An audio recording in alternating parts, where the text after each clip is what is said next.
He came back from a deal that would change an industry. What he found on a rain-slick sidewalk changed his life. The taxi eased into traffic on Avenida Paulista beneath a sheet of steady rain. Rafael Mendes watched the city through a blur of windshield wipers, neon reflections, umbrellas like small, dark flowers, the tower lights of a conference center fading behind him. He had been gone 3 weeks. Tokyo, London, Dubai, an itinerary of meetings that left him sharper and emptier in equal measure. His phone vibrated with messages he ignored. The world at his back was a ledger of obligations, a long list of signatures and shareholder memos. He told himself he had built everything so his family would never want for anything. It had been easier to believe that from airplanes. A small figure on the curb blurred into his periphery. A child huddled under a newspaper, a tin cup at her feet. She was trying to sell a smile the way some people sell stocks. The taxi slowed. Raphael's eyes, trained on patterns and details, a lifetime of deal-making had honed, snagged on something that did not fit the gray geometry of the street. A frayed ear of a stuffed bear, the exact bear he had given to a child with a hospital bracelet and an earnest chin 5 years earlier. The bear had one button eye. He remembered the way Sophia had tucked it into the crook of her arm during plane rides, how she had fallen asleep with it pressed to her face. His chest tightened. "Sophia," he said before he knew he would. Soft, disbelieving, a name that sounded both foreign and unbearably intimate in his mouth. The little girl looked up. Her hair, once dark and glossy, matted and streaked with rain.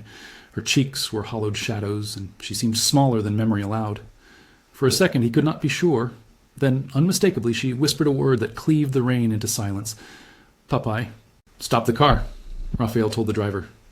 His voice had less of the measured CEO cadence and more of something raw and immediate. He stepped out into the cold and rain, and in 2 strides was kneeling on the slick pavement, gathering her into his arms. The teddy, sticky with city grime, pressed into his chest like a proof he hoped would be real. People edged away. An umbrella-shielded woman peered from a shop doorway and then shook her head, as if to erase the sight and return to her dry commerce. Raphael ignored everything but the weight in his arms, light and whole and fragile. The little body was limp against him, and for the first time since boarding that plane, a question detonated in him. Where had his child gone while he signed away another year of his life to markets and mergers? He wrapped the dry, spare sweater from his bag around her shoulders as if he could stitch warmth back into her ribs. He smelled the city on her. Rain, a faint perfume of gasoline and something else. Another person's deodorant, maybe. Traces of a life lived elsewhere. Her fingers closed around his cuff, surprising him with their small, stubborn insistence. The taxi carried them to Hotel Emiliano. The doorman's face tightened when he recognized Raphael, then softened when he saw the child. They moved past velvet ropes and marble, past chandeliers that meant nothing now. In the suite, the staff cleared a space without asking too many questions. Raphael's hands were clumsy with urgency. He stripped away the child's damp outer layers, wrapped her in a towel, and tried to coax a fevered, frightened child into some measure of safety. She shivered and slept in fits, slipping between consciousness and the kind of half-wake that belongs to those accustomed to sleeping with one eye open. He called Marcos Tavares with the phone cupped to his ear like a talisman. "Get to São Paulo as fast as you can," he said. He did not have to explain.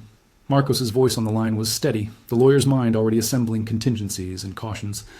"Don't confront anyone yet," Marcos said. "We need evidence, medical, financial, witnesses. Let the doctors do their thing. Keep her safe." Raphael listened and tried to breathe. The hotel's polished world suddenly absurd, the floral arrangement on the table like an accusation. He watched a man he did not know wipe runnels of rain from the little girl's hair and tried to catalog what he would do next. He had the means to fix this immediately. Money, influence, access. Yet none of that could make up for the weeks that had blurred into months while someone else had decided what childhood she would have. If this matters to you, tell us where you're watching from. Let the world know that none of this should be invisible. The decision to call an ambulance came quick. Dr. Helena Carvalho met them at Hospital Syrio-Libanese, a woman in a navy coat whose hands were precise and whose eyes were gentle without being sentimental. She listened as Raphael detailed what she already suspected from the child's posture and the small, telltale signs only a pediatrician who had seen neglect before could name. The diagnosis was clinical and careful. Severe malnutrition, dehydration, indicators consistent with prolonged neglect. There were no dramatic wounds, no need for images that would remake him into a villain in the public imagination. There was, however, a body diminished by time and absence. Raphael hovered at the edge of the emergency room like a man watching his own reflection deform in water. He answered questions in blunt bursts. Name, age, adoption papers, the last time he had seen her. He lied twice, first by minimizing the duration of his business trips, then by insisting he had always been present for school recitals in a way that sounded untrue, even to his own ears. He felt the old pattern rising in him, the habit of performance, of managing impressions. Now, at the sight of his daughter's eyes, so cautiously trustful and so very weary, those defenses fell away. Hospital routines moved with careful efficiency. Nurses took samples. A nutrition plan was sketched in sober handwriting. Dr. Helena spoke in a voice that left no space for speculation. We'll admit her for rehydration and observation. We'll run comprehensive labs. We'll call child protection. Rafael signed paperwork without reading it fully, as if committing his name could anchor reality. Fernanda Silva arrived with the practiced softness of someone whose work sits between policy and human lives. The social worker took the time to explain the steps he would have to endure. Reports filed, risk assessments, a legal pathway to custody, potential criminal investigations. Yet all the administrative language moved like ice in the face of the small, immediate task of staying by Sophia's bedside. Fernanda's eyebrows softened when she saw the teddy on the bedside table. She'll need time, she said, and quiet. She'll need routine more than grand gestures. Marcos arrived that evening with a briefcase and a face set in a formula Rafael recognized from negotiations. Readiness. The lawyer's first move was prudence. We do a confidential channel of investigation, Marcos told Rafael, low-voiced as if they were still in some boardroom. We gather facts, we avoid confrontations, we protect medical privacy. If we move too publicly, we risk media manipulation. Rafael nodded, even as guilt flared. He felt both the urge to drag the whole house into light and the dawning knowledge that his money could not buy the simple trust he had squandered. They began in the softest place that made sense, the people who had once been entrusted with Sophia's day-to-day care. Carla Mendonça had been a governess for the Mendes household for 7 years before she'd been dismissed 2 months earlier. He remembered her as a steady presence at the periphery of family pictures, strict, patient, pragmatic. She arrived at the hospital with her hands raw from work and an expression that mixed relief with a slow, burning anger. Carla did not speak in the theatrical cadence of soap operas. She spoke in the plain, necessary sentences of someone who had, for years, negotiated the small storms of a wealthy household. They told me they wanted someone more compatible with parties, she said. Someone who could get along with guests. Her voice hit a brittle place when she mentioned Claudia's name. At first, she was sweet, always smiling for the cameras. But the house changed. People were dismissed quietly. The nurse, the kitchen manager. They were replaced by contractors and temporary staff who wouldn't ask questions. Rafael listened and felt, again, the old defensive shell cracking. He wanted to ask why he had not seen the warning signs, the empty school lunches, the missed pediatric checkups. Carla watched him walking through the shards of his own life and, surprisingly, did not lash out. You were away, she said simply. I said things. I asked for help. I was told to mind my place. Then I was let go. They said it was for budget. They said it was for image. The pattern Carla described smoothed into a troubling logic as Marcos and Rafael moved from memory to record. The household's staff roster showed a steady churn in the months before Sophia began to show visible decline. There were whispered explanations. A new nanny with a more flexible schedule. A housekeeper whose references had not been checked thoroughly. Each dismissal, each unexplained absence closed a small door in the child's life. Rafael kept thinking of a stack of missed conversations, an accumulation of absences that, in the end, left an unguarded child on a busy sidewalk.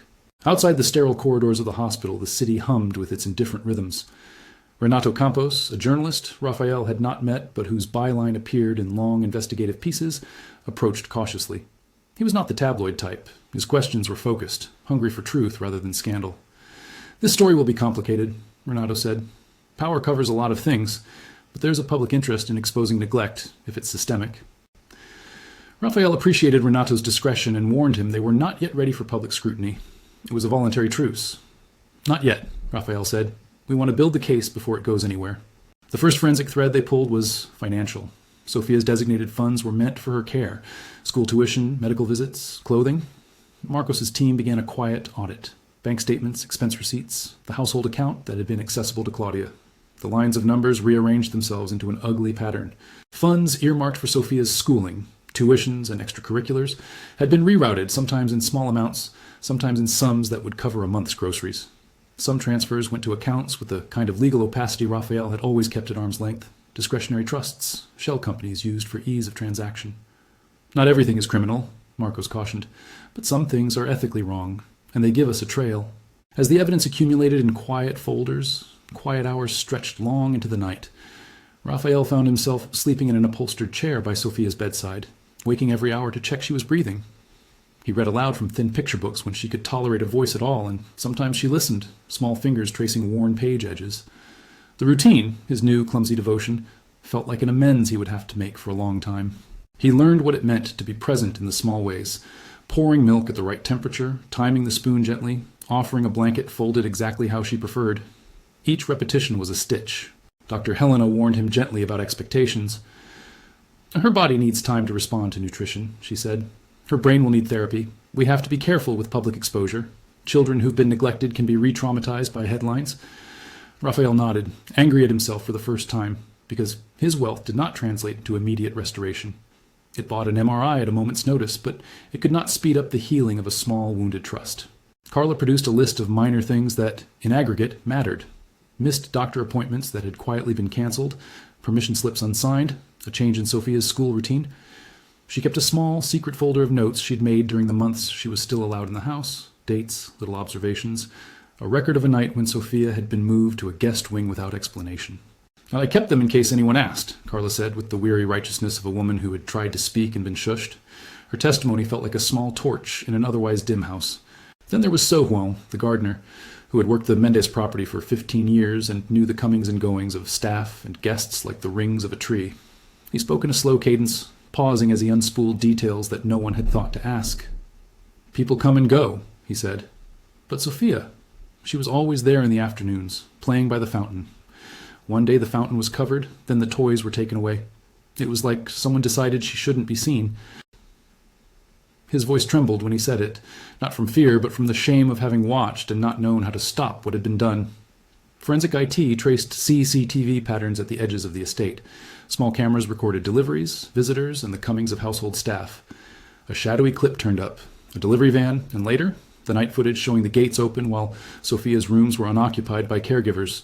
The images were grainy, not cinematic evidence of a single violent act, but a series of omissions and choices that spelled a larger moral failure. In one timestamp, a chauffeured car parked outside.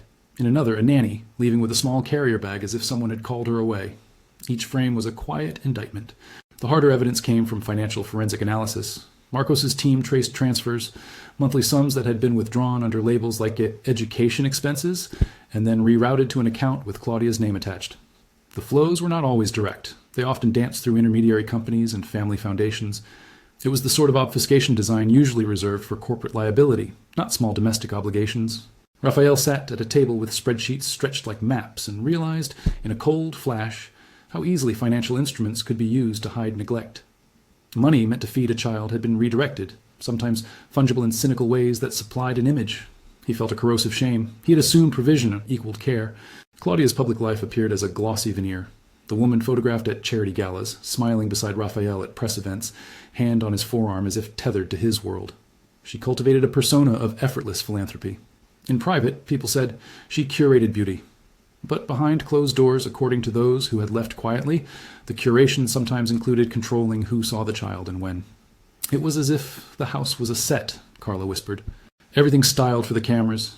People were told when to laugh, and only certain people were allowed close.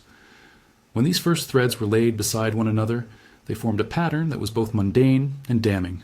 Neglect without spectacle, exploitation without outrage. Rafael felt the weight of each omitted afternoon, each transferred bill, each small choice to keep a child out of sight. He had been building a life that rewarded absence. Now he had to learn what presence meant. They moved deliberately then, like people tiptoeing across ice to reach a safer bank. Marcos organized confidentiality agreements with witnesses. Fernanda began the bureaucratic work necessary to prepare a custody petition without causing a media firestorm. Dr. Helena prepared an initial medical report designed to document the physical signs with clinical restraint. Renato agreed to hold for now, to sit on his reporting while the family collected irrefutable proof. Rafael, who had once negotiated hostile takeovers with calm eyes, found the slow diplomacy of protecting a child in public both unfamiliar and essential. At night, when the hospital lights dimmed and the monitors sighed in steady rhythms, Rafael replayed the faces of the staff who had been dismissed. He thought about the meals that had gone untouched at home, empty plates that might have been dismissed as eccentricities of a household in flux. He thought about the times he'd taken convenience over contact, hiring help to supervise a child's life from a distance. Guilt, enormous and practical, brought him to action. It also forced him to reckon with a deeper truth. Building a fortress for success had, in some corner, left a little life exposed. Then, a small but decisive discovery arrived, like dominoes aligning. Marcos called with a clipped voice that underlined the moment. We have evidence of transfers from the household account to an entity connected to Claudia. Also, interviews with 2 former staff corroborate that Sophia was kept away from visitors. We're not ready to move publicly, but we have enough to start a legal petition for custody and protective orders. The relief that should have come with some certainty was tangled with dread. The world beyond the hospital walls would not stay neutral for long. As they prepared, Rafael kept to the bedside, reading the same short, badly illustrated book until he had it memorized. Sophia began to respond to small rituals: a chamomile tea at dusk, a song hummed off-key, a face that returned each morning with clean clothes and time in hand. Her trust rebuilt in incremental, uneven steps. She let him braid her hair once, then twice. She ate a bowl of porridge and then another. She did not tell them stories that could be used in court. She simply accepted clean towels and the steady cadence of someone who was finally there. But evidence breeds response. News does not wait for perfect timing. A rumor leaked. How it happened was unclear, and an anonymous tip reached one of the glossy magazines where Claudia often had friends. Late that night, while Rafael slept fitfully in a recliner, there was an alert on his phone: a photograph of the Mendes facade, a caption suggesting domestic chaos, and a string of comments before anyone could control the narrative. In the morning, a PR team would assemble and spin a narrative that cast him as the irresponsible father returned to a manufactured crisis. Before the public could shape him into a villain, Rafael rose and went to Sophia's side. She looked at him with eyes that had learned to judge adults with measured reserve. "Papai," she whispered, and he felt the word rebuild him from the inside out. He had started as a man who traded time for security. Now he began the slow, relentless trade in reverse, relinquishing deals and deadlines for presents, learning how to be ordinary again in ways that mattered most. Outside, in a city that kept turning regardless, the first legal steps were being quietly arranged. Injunction drafts, subpoenas prepared, confidential witness statements cataloged. The orchestra of procedure was dull and exacting, moving through a system that promised justice if evidence held. Rafael, who had once deferred to the rhythm of markets, now learned to defer to a different tempo: the hospital's slow recovery, the legal system's careful march, the incremental building of trust. Night deepened and the rain stopped. The city exhaled steam into the cold air. In the small hospital room, with a teddy bear that had been washed and bandaged with clean hands, Rafael traced a small tentative plan in his head: protect first, gather second, expose only when it would protect rather than harm. He knew the terrain of privilege and power.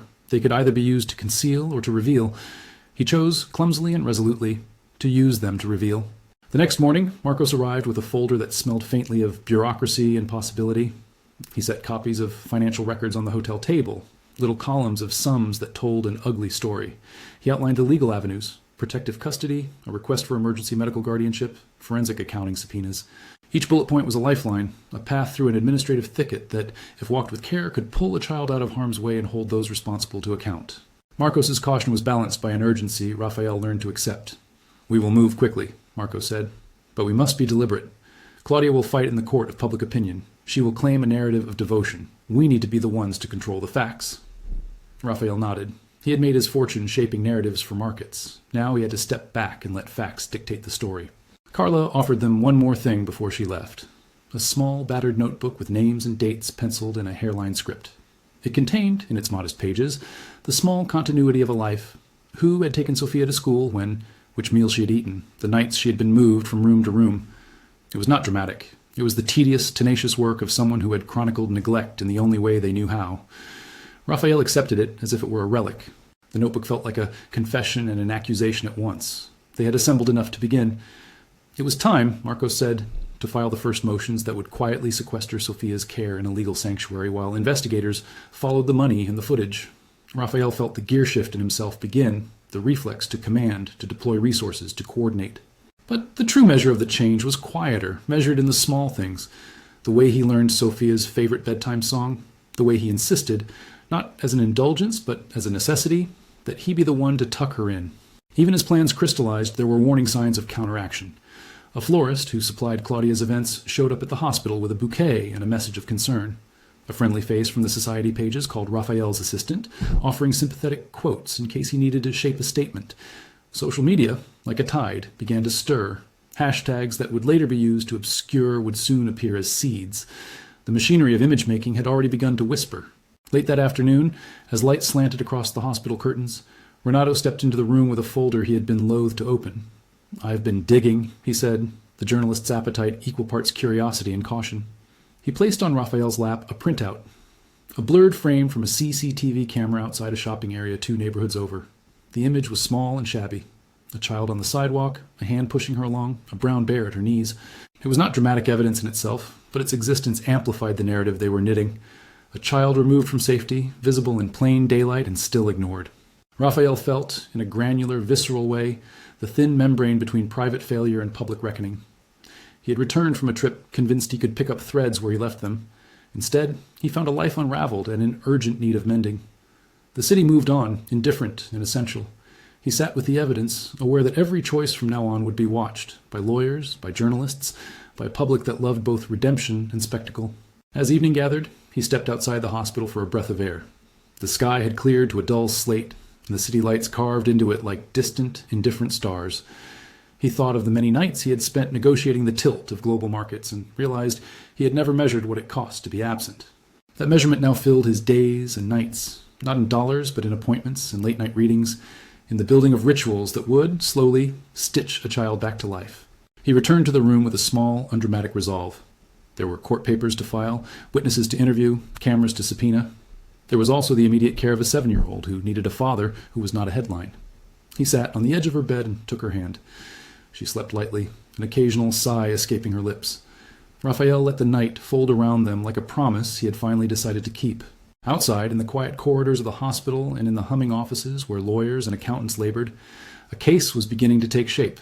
It was a case made less of dramatic accusations than of steady, bureaucratic accumulation, the patient testimony of resources diverted, the slow, incontrovertible tally of missed appointments. It would take time. It would take restraint. It would take more than money. On the bedside table, the teddy bear that had rooted the whole night's chaos to a single human claim, Sophia's beloved, now clean and patched, sat facing Rafael like a small, stubborn ally. He touched its frayed ear and felt, for the first time in a long while, the precise line between what had mattered and what had been allowed to rot in the name of success. A message arrived on his phone, a brief note from an unknown email address, a single sentence that read, "Dryness and menace contained in economy. Not everything should be made public." Rafael read it twice. He realized with a cold clarity that the path ahead would not only be legal and medical, it would be political and reputational. Power could protect, or it could be used to obstruct. He had always believed it would protect. Now he understood that the choice about how to use it was his. He placed his hand on Sophia's small back and stayed there until the monitors outside their room reached into the night, keeping time. The first moves had been made. The next ones would determine whether truth could outpace denial, and whether a father's late return could be more than a headline, whether it could become the steady, deliberate presence a child needed to live again. They would begin, in the morning, by filing the petitions. They would begin by notifying the appropriate authorities. They would begin, in the slow way of all meaningful recoveries, to make the ordinary extraordinary. A breakfast at the table, a walk in the park, a bedtime song said the same way each night. There would be lawyers and subpoenas, cameras and witnesses. There would be a man learning to stand still and listen. And somewhere beyond the hospital walls, in a house that had once been a sanctuary and had become a set, someone prepared a version of the truth she intended to tell. The cameras would soon find their way there. The world would demand a story. Rafael, newly tethered to a life that once only took from him, braced for the reveal. He had returned from a trip and, in the puddled reflection of a city street, found what he had been missing. The rest would be work, hard, patient, and necessary.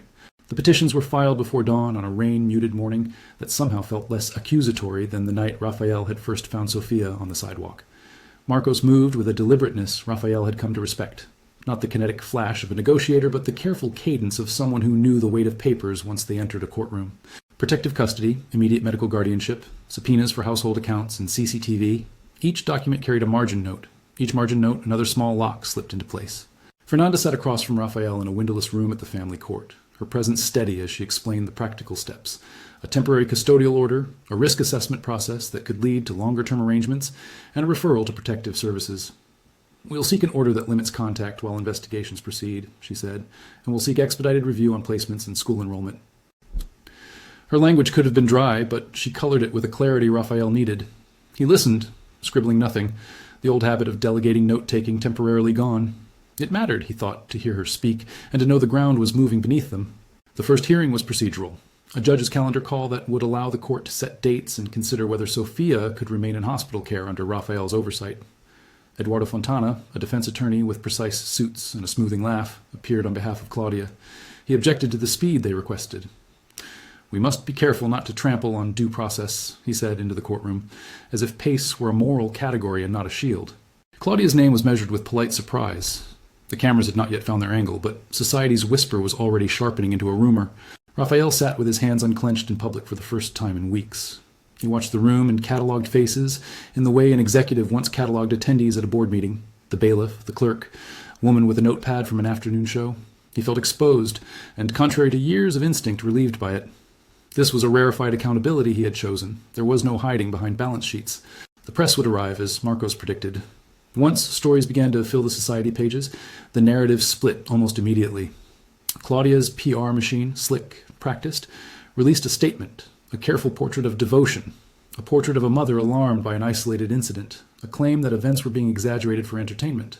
An interview floated in a glossy weekend magazine in which a friend described Claudia as the heart of every charity event, while behind the lines, an assistant quoted an aide who called the allegations a sad misunderstanding.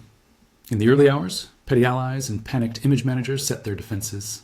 Rafael was prepared to let the machines whir, but not unmoored. He released nothing. Instead, he and Marcos leaned into evidence, the steady and stubborn kind that did not require a camera's favor. They served subpoenas for banking records, requested custody timelines from Sophia's school, and sought statements from the small constellation of people who had been near her daily life. It was painstaking, sometimes mundanely bureaucratic work, phone calls, notarized papers, affidavits, but each small act felt like a plank in a bridge they were building for Sophia. Carla returned to the picture with a quiet resolve. She had not wanted to go public, she said repeatedly, but the sight of Sophia had pulled something in her that no amount of social pressure could keep contained. She gave sworn statements, signed and dated, listing omissions and alterations in Sophia's routine, her detail-oriented notes, missed doctor's appointments, canceled weekend playdates, an absence of regular food deliveries, read like a ledger of neglect rather than a catalogue of malice. The absence, in many ways, was as damning as any act. Renato Campos, meanwhile, continued to work cautiously. He kept some details confidential, but brought forward what could not be denied, financial trails and witnesses willing to speak under the protection of anonymity.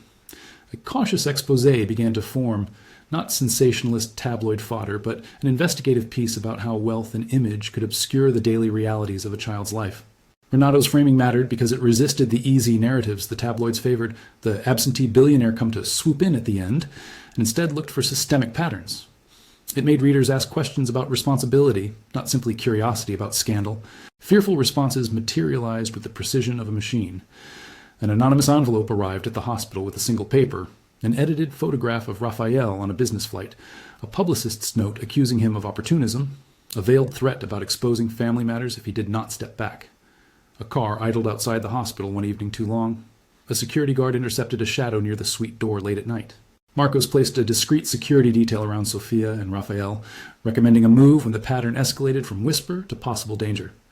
"We cannot draw all our safety from money," Marcos said quietly, "but we can use resources to create time and space to assemble the truth." They moved into a secure, anonymous rental monitored by trained personnel. The first night there, Sophia wandered the small living room and stopped at a window to watch a street vendor pack up for the night. Objects meant nothing to her if they were not part of routine. Rafael learned that protective custody was more than courthouse paperwork. It was the slow reweaving of a child's daily fabric.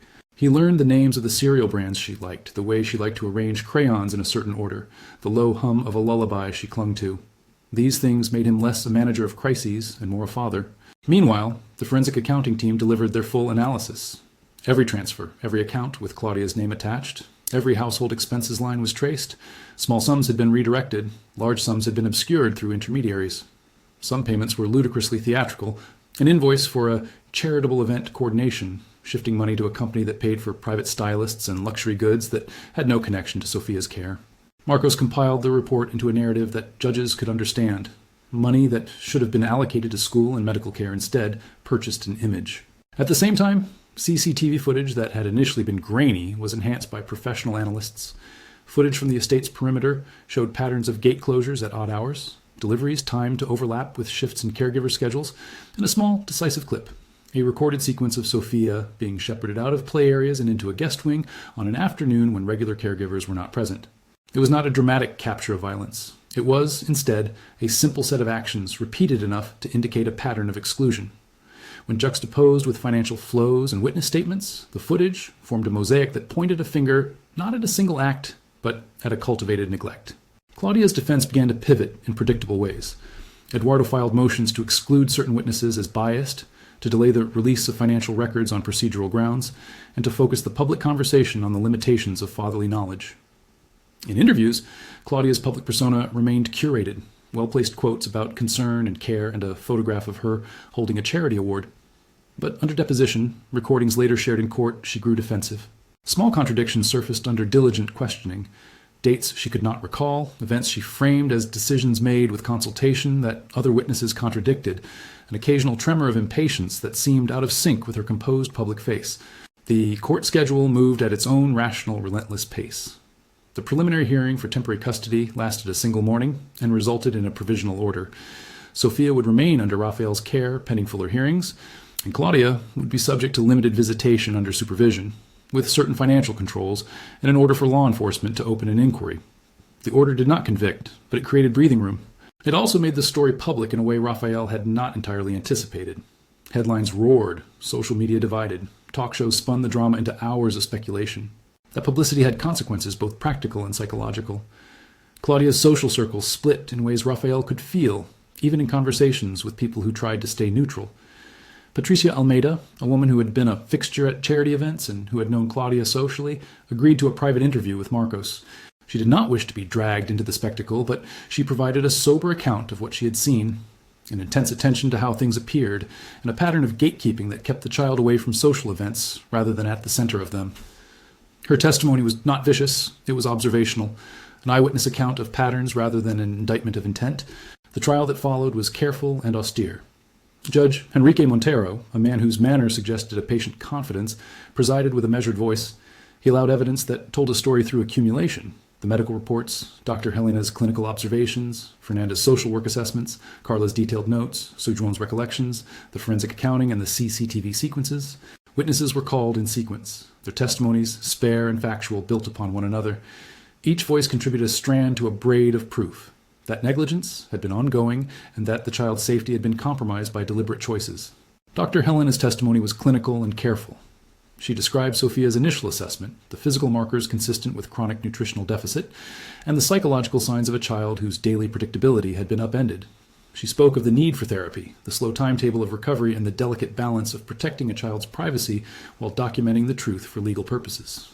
Her medical gravitas gave the court confidence that the child's prioritization was not a rhetorical flourish, but a professional imperative. Fernanda explained the social work processes and the criteria for determining risk. She described the interviews conducted with family members and staff, the observations made during home visits, and the pattern that emerged in which purposeful exclusion and failed caregiving had resulted in harm. Her recommendations were precise: supervised contact, restrictions on financial autonomy related to Sophia's care, and a mandate for continued oversight. The language of social work, risk, continuity of care, supervised transition, translated into legal anchors judges could use. Carla's testimony was quietly devastating in its ordinariness. She read from her notebook, recounting dates and incidents with the low fervor of someone who had chronicled daily life and found that records were the only defense they had. She described an environment where the child's needs were deferred to stylists and event planners rather than caregivers, where forms were filed but not followed, and where small absences compounded. The courtroom listened to lists of mundane neglect and felt the moral weight. It was not sensational, it was simply true. Registro after registro, the bank statements, the invoices, the delivery logs, were presented with the sober exasperation of seasoned accountants explaining obvious frauds. The forensic accountant explained how money labeled for education had been siphoned into accounts for household operations, and how shell companies masked the true destinations of funds. Each spreadsheet they spread on the court's screen did something simple. It translated neglect into traceable choices. That translation, far more than any televised courtroom drama, was the engine that moved momentum toward accountability. The defense attempted to undercut the narrative with pointed cross-examinations. Eduardo questioned motives, suggested that witnesses could be biased, and argued that the evidence suggested negligence of a managerial sort rather than criminal neglect. He attempted to humanize Claudia as someone committed to social causes and unfairly maligned by a husband newly eager to show himself as parent. His style was polished and relentless. He knew how to frame doubt as a moral stance rather than a tactic. When Claudia took the stand, the courtroom felt a collective intake of breath. Her answers began measured, controlled, an insistence that her life had been devoted to charitable causes, and that any perceived lapses were the result of delegation, not neglect. She depicted the household as a complex operation where she had relied on a manager, and where decisions had been made with oversight. Under cross-examination, though, a different rhythm emerged. small inconsistencies that had been harmless in conversation. Dates, who had authorized certain dismissals, the nature of payments, opened like seams. Her composure, tight and exact in press photos, began to show fissures in the sterile sobriety of the courtroom lights. A pivotal piece of evidence was a short video clip that Renato had secured and that Marcos had carefully preserved for court. It was not a dramatic scene of violence. It was a grainy recording of an afternoon in which a household staff member was instructed to restrict access to certain rooms while a private event was staged. The clip showed a child being guided away from a play area, and the gate to a wing being closed. The recording, when combined with testimony, became damning, not because it showed a single criminal act, but because it illustrated deliberate exclusion of the child from ordinary protective spaces. The defense argued about context. The prosecution's counsel framed the clip as a clear demonstration of a pattern that, by accumulation, constituted neglect. At one point, a moment that would later be replayed in analysis, Claudia's voice cracked when asked about specific transfers labeled education. She insisted they were for legitimate expenses, but could not recall the recipients of certain funds. Her testimony faltered.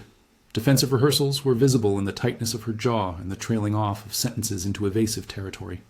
Whether by fatigue or strategy, she did not summon the full composure she had projected in glossy interviews. The more she argued for the aesthetics of a life curated for public consumption, the more the threadbare details revealed an absence of day-to-day care. The judge's questions were deliberate and uncluttered. He asked, not for moralizing explanations, but for facts. Where were funds spent? Who had been responsible for daily supervision? What were the objective medical findings? He listened, then asked for more documentation. In the end, the court's authority did not rest on scandalized rhetoric, but on the steady accrual of records, testimonies, and professional assessments. When Judge Henrique Montero rendered his decision, the courtroom was quiet in a way that signaled not triumph, but formal resolution. He acknowledged the complexity, the lack of direct evidence of purposeful physical harm, the procedural protections due to any defendant, and the dignity owed to all parties. Yet he also acknowledged the clinical findings and the pattern of omission presented by reliable witnesses and documents. The ruling granted Rafael emergency custodial rights and ordered a formal criminal inquiry to be opened. It put in place financial oversight for funds meant for Sophia's care and established supervised visitation parameters for Claudia pending investigation. It was measured. It was not revenge. It was protection. Relief was a stranger to Rafael in that courtroom. He felt it like a small, pragmatic exhale more than the catharsis he had imagined. The work, he knew, was not over.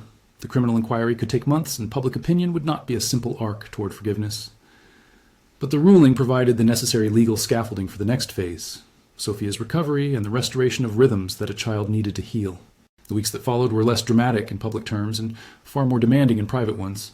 The hospital and a team of specialists formulated a long-term plan, a nutrition regimen, a schedule of therapy, and an educational restart. Dr. Helena coordinated with child psychologists who specialized in trauma-informed care.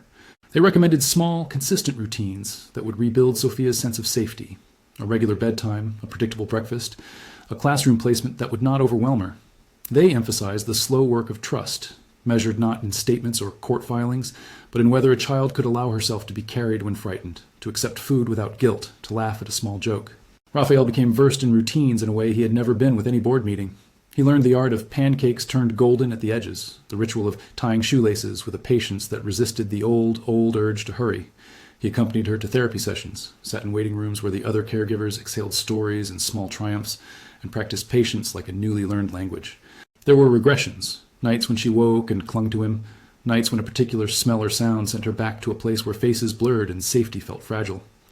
There were also small returns, a spontaneous smile at the park, an interest in drawing, a quiet sharing of a secret about a class pet.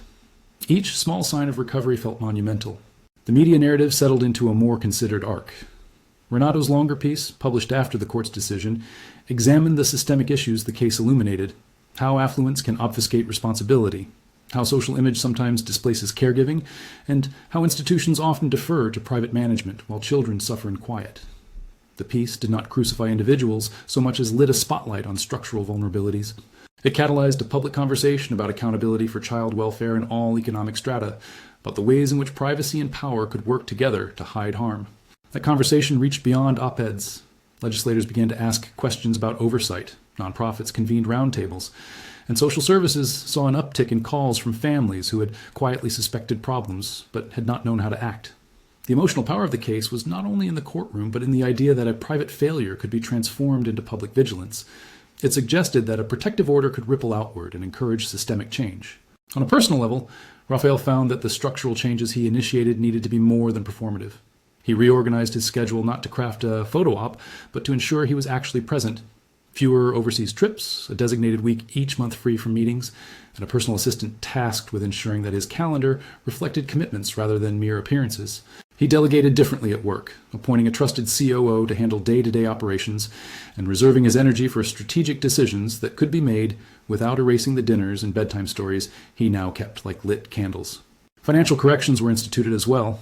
Funds meant for Sophia's care were placed in a trust managed by an independent trustee with reporting obligations to the court. The mansion that had epitomized an image of curated wealth, rooms staged for guests, wings designed for events, was sold. The transaction was whispered about in society columns as a personal reinvention. Rafael framed it more plainly to those close to him, a removal of a toxic set from a child's life. The proceeds, after settled obligations, were redirected to a newly formed foundation Rafael approved, one dedicated to child welfare and to creating systems that ensured no child in similar circumstances remained invisible. The foundation was not a PR gesture. Rafael hired professionals with experience in social services, law, and child development.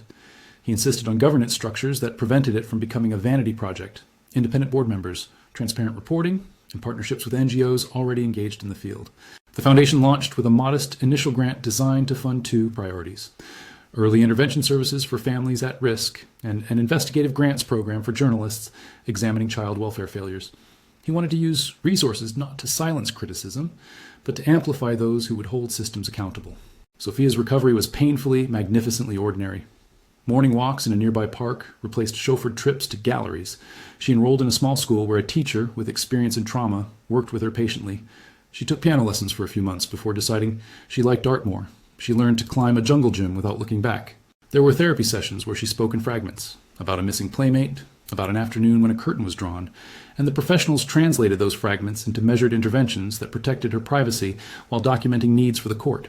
Every victory was small and insisted on repetition.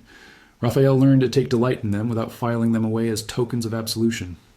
When she laughed at a joke he made poorly, he felt a gratitude that had nothing to do with gossip or headlines. When she asked a question about the apartment, a window seat, a plant on a table, he took the time to answer with a level of detail that made the world feel steady for her. He began to measure success in ordinary terms: a full night's sleep, a steady appetite, a drawing pinned to a fridge that meant she had chosen to leave a trace of herself at home. Claudia's public life contracted. Under legal constraints, she retreated from the high-profile events she once curated. The criminal inquiry proceeded with investigators analyzing bank trails and interviewing witnesses. Prosecutors weighed whether charges were warranted based on the pattern of omissions. The court of public opinion does not determine legal outcomes, and the legal process, with its slow garlands of procedure, demanded patience. For Rafael, that demand was a lesson in restraint. He offered himself as a factual witness. He refused invitations to turn the process into spectacle. He believed the child needed calm more than a narrative of revenge. There were moments when the effort to protect Sophia required more than legal or medical action. Once, a late-night envelope contained a set of photographs with no return address, one of them a picture of a small hand with a bracelet that could have been hers. Security traced the print, and with police assistance, the photographs were linked to a disgruntled former supplier who had been fired months earlier. The matter was closed with a restraining order and a court filing. These skirmishes were echoes of the broader problem, that privacy and social networks could be weaponized. Each time the team responded fast, calmly, and through proper channels, reinforcing the principle that protection meant measured legal steps rather than retaliation. Time, the slow but honest ally, did its quiet work. Sophia's bones and moods found a new rhythm. Her trust in Rafael built not in dramatic leaps but by repetition. A father who woke for a school recital, who waited in the rain for a returned library book, who learned how she liked her sandwiches cut. He was present in a way his wealth could not buy, the willingness to be inconvenient, to be interrupted, to be asked to choose a bedtime story over a meeting. That presence became visible in the small architecture of a day. Months after the court's decision, the criminal inquiry reported that charges might be considered pending further evidence. The process itself was no neat closure, but a guarantee that the state would continue to investigate. The foundation Rafael had launched began dispersing grants, and the initial programs, early intervention and investigative grants, appeared in small, practical ways: a hotline staffed by trained counselors, a fellowship for a journalist to examine child welfare policies in private schools. The media attention softened into subdued coverage about policy proposals and nonprofit initiatives. There were inevitably private moments where grief and gratitude braided tightly. Rafael attended a small memorial for a teacher who had supported families in rough neighborhoods. The simplicity of the event reminded him that privilege carried obligations beyond his own house. He began speaking at professional forums, not to exculpate himself, but to share lessons learned about the real cost of absence. His tone avoided self-flagellation. It aimed instead at practical reflection and institutional change. He argued for oversight of domestic care funds, for mandatory check-ins in high-risk households, and for better continuity when staff were fired or replaced. The proposals were met with skepticism by some and appetite by others. Progress, he learned, was a long arc. At home, life settled into routines that were ordinary precisely because they were steady. Saturday mornings were reserved for a market where Sophia chose a flower each week. Sometimes a solitary marigold, sometimes a sprig of rosemary she insisted smelled like grown-up kitchens. They planted these flowers together in a small patch of soil Rafael had insisted on keeping in the courtyard of their new house. The act of planting, of tending to something living that required care, became symbolic. A tiny ongoing responsibility that had no press release and no audience. It was a practice, not a performance. One evening, as the sky melted from blue to a soft violet, Rafael and Sophia prepared pancakes. The batter was mixed in an old bowl that had a chip on the rim they had never bothered to fix, a small imperfection that felt preferable to newness. They flipped pancakes, laughing at uneven attempts, and ate them with honey on a low table, legs tucked under them. Sophia talked about a drawing she made at school, trees with very straight trunks and wild, rebellious leaves. She asked simply whether they could plant more flowers on Sunday. Rafael said yes. He meant it, and in the silence that followed, the ordinary promise hung like a small, valuable thing. At night, he read to her the same book he'd memorized in the hospital. The pages were dog-eared, the pictures faded, but they were steady in the way ritualed stories are. He closed the book, tucked a blanket up to her chin, and kissed her forehead. She reached up and took his hand, a small adult gesture of trust that mattered far more than any courtroom victory. In that moment, both of them were simply two people in a room whose daily duties had become essential to one another's safety.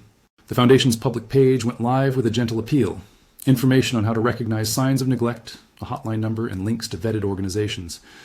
Rafael kept his own statement succinct, not triumphalist, not confessional, but pragmatic, an invitation for collective responsibility. If you see a child at risk, it read, call, speak. The smallest intervention can matter. Of course, it was the final public touch to a private journey, a reminder that systems had to be mobilized beyond individual cases. There was one final formal act that closed a difficult chapter but left the long work ahead intact. The sale of the mansion, framed as a transfer, not a victory. The property was sold to a family who planned to use it for a community center. The decision pleased Rafael more than any headline had. It felt right to know the rooms that had once been a backdrop for absence would become a place for shared presence. Months became a year. The criminal inquiry continued its methodical work. The public's attention wandered. The Foundation grew its modest programs. Sophia, now more at ease, attended school with a small backpack she insisted on carrying herself. She had a drawing pinned to her bedroom wall of a house with many windows, all of them open. Rafael sometimes caught himself lingering at the doorway, watching light build in her room and feeling, with a peculiar and exact tenderness, the fullness of being allowed to stay. Their last scene together, ordinary, private, decisive, was not cinematic in the way the news preferred. It was a Sunday with sunlight through thin curtains, a patch of dirt where their flowers had come up a little greener than expected, and the slow clink of dishes clearing from breakfast. Sophia held a small trowel and struggled, giggling, to dig a hole large enough for a new plant. Rafael crouched beside her, his hand steady, guiding her a little and letting her do most of the work. When the new plant was set in the soil and the faded teddy sat nearby like a sentinel of past danger turned into comfort, Sophia asked, in the casual way of a child who had learned it was safe to ask small things, "Are you going to go away again?" Rafael's answer was not a promise in a contract or a press release. He looked at her sticky fingers, at the earnest way she had decided to pat the earth down, and said simply, "I'm here." He meant more than the word could contain.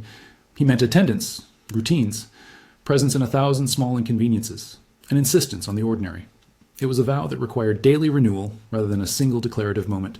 If viewers were compelled by this story and wanted to help protect children like Sophia, the Foundation's website, linked in the description, offered concrete ways to support early intervention programs and journalistic investigations into child welfare.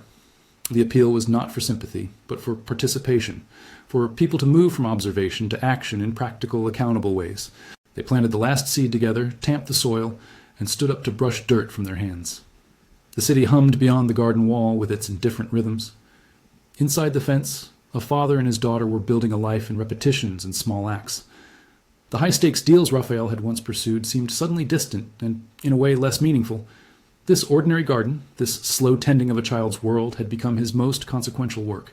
The rest, legal processes, public debate, institutional reforms, would proceed on their own course. For now, there was a bowl to wash, a song to hum, and a little girl who felt safe enough to ask for another flower.